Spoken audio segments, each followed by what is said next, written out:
Chers abonnés, bonjour.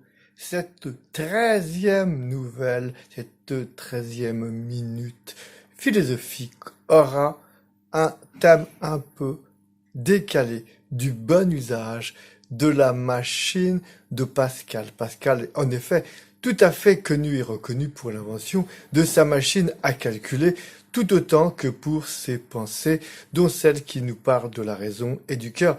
Mais il ne faut pas oublier une troisième instance, une troisième faculté qui équilibre les deux premières, et il la nomme la machine. Alors, au sujet de cette machine, le lecteur lambda y déchiffrera premièrement l'habitude. Mais, à y regarder de plus près, je parlerai plutôt d'habitus en latin. Nuance de taille, car l'habitude est subie, passive, voire négative. L'habitus, lui, que je lis derrière cette machine, est une disposition positive, un engagement au quotidien de nos gestes et de nos actions. À chacun de vivre cette machine d'une façon ou d'une autre. Pour ma part, j'estime que je suis acteur de ma destinée, donc de mon quotidien. C'est ce qu'invite à vivre Guy Gilbert en recommandant, par exemple, aux parents d'embrasser tous les matins leur enfant avant de se séparer d'eux.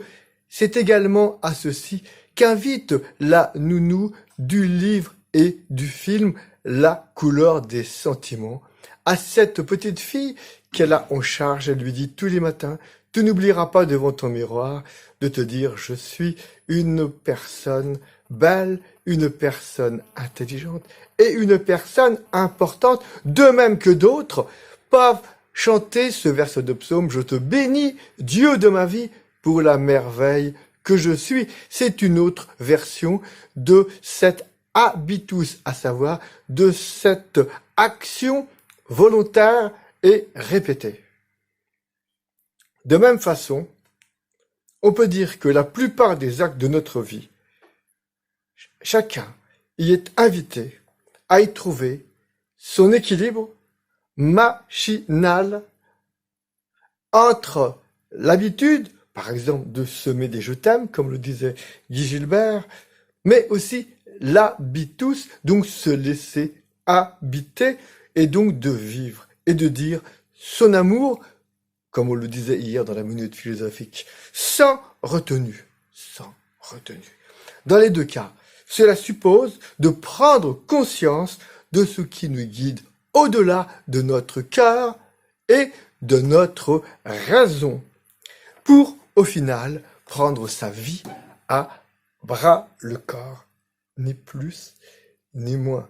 Chères auditrices, chers auditeurs, chers abonnés, je vous laisse cogiter sur la machine qui équilibre le cœur et la raison. À très